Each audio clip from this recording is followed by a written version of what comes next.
ये सब मैं अगर सोचूं तो इसमें कुछ दूसरा इशारा है, दूसरा कोई संदेश मिल रहे हैं वॉशिंगटन से, जिसके बारे में हमारी सरकार को समझ के जवाब देना चाहिए।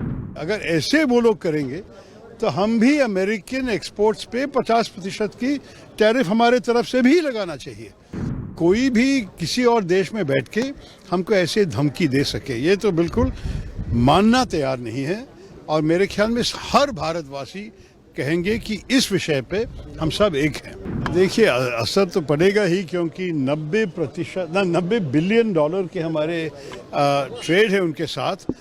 और अगर आप सोचिए कि अभी हर चीज़ 50% ज़्यादा महंगा होगा, तो खरीदने वालों भी सोचेंगे कि भारतीय चीज़ों को क्यों खरीद ले। और आप देखिए कि हमारे जो कंपेटिटर्स हैं, जिस देशों से इस किस्म के चीज़ें अमेरिका को भेजा जा रहा है, जैसे कि वियतनाम, इंडोनेशिया, पाकिस्तान, बांग्लादेश भी, चाइना भी हमसे अगर कम है, तो आप सोच लीजिए कि नेचुरली उनके चीज़ों अगर कम महंगे हैं तो भारत की चीज़ बिक नहीं जाएगी अमेरिकन मार्केट में।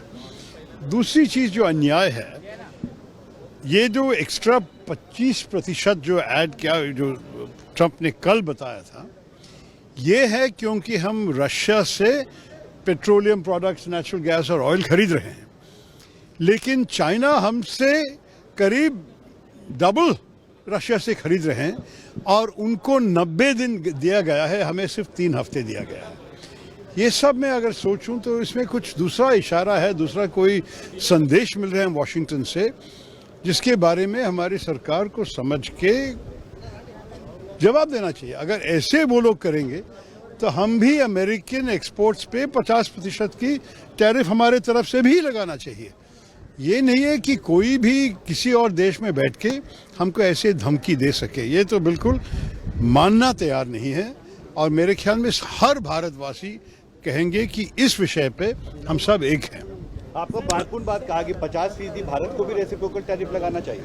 रेसिप्रोकल तो उनका ही लफ्ज़ है, वो खुद कह रहे हैं कि रेसिप्रोकल है। हम जब उनके ऊपर नहीं दे रहे हैं, मेरे ख्याल में हमारे जो टैरिफ्स है जिसके खिलाफ ट्रंप साहब शिकायत कर रहा है, हमारे तो एवरेज टैरिफ्स अमेरिकन गुड्स पे 17% है। तो अगर आप सोचेंगे कि 17% के बदला वो लोग 50 कर रहे हैं, तो हम क्यों 17 पे रुके? हम भी 50 तक कर सकते हैं। मैं नहीं चाहता हूँ कि हम अननेसेसरी झगड़े में जाए। ये तो एक बहुत अच्छा रिश्ता था, और मेरे ख्याल में स्ट्रेटेजिक पार्टनरशिप की बातें भी हुई हैं। क्वाड में हम एक साथ हैं, I2U2 में हम एक साथ हैं, बहुत सारे वर्किंग ग्रुप्स के भीतर AI पे, डिफेंस पे, कई विषय पे चर्चा अभी भी चल रही है। तो मैं नहीं चाहूँगा कि सिर्फ ट्रेड पे पूरा रिश्ता को ख़राब कर दे, लेकिन हमारे तरफ से कोई नहीं चाहते हैं कि इस किस्म की बर्बादी हो जाए हमारे रिश्ते में। उनके तरफ से ये आया है, तो उनको पूछना पड़ेगा, क्या do they not value our relationship? क्या भारत उनके लिए अगर महत्वपूर्ण नहीं है, तो वो हमारे लिए क्यों महत्वपूर्ण होगा? तो ये भी मैं सोचा, हमारे देश के कितने भारतवासी अभी अमेरिकन सिटीजन्स बन गए हैं, उनके भी एक जिम्मेदारी उनकी आवाज़ उठाना। वहाँ तो भी एक डेमोक्रेसी चल रही है कि बोलिए उनके इलेक्टेड प्रतिनिधि को, उनको सेनेटर्स, उनके कांग्रेसमैन को, कि जो सरकार कर रही है भारत के खिलाफ, ये ठीक नहीं है। निकी हेली जो इंडियन ओरिजिन की एक गवर्नर थी, निकी हेली ने भी स्पष्ट कहा है कि आप चाइना के खिलाफ करने के अलावा आप क्यों भारत के साथ के रिश्ता को खराब कर रहे हो। मेरे ख्याल में इसी संदेश सारे इन्फ्लुएंशियल भारतवासी देने चाहिए। ये है मेरे राय। इंडिया को भी अपना टैरिफ बढ़ा देना चाहिए। क्या आप मानते हैं इंडिया को भी अपना टैरिफ बढ़ा देना चाहिए?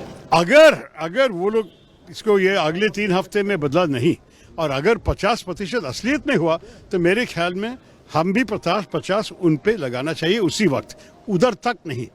हम तो धमकी वाले देने वाले देश नहीं है, लेकिन जो लोग हम पे किया, तो रेसिप्रोकल हम भी करने जानते हैं।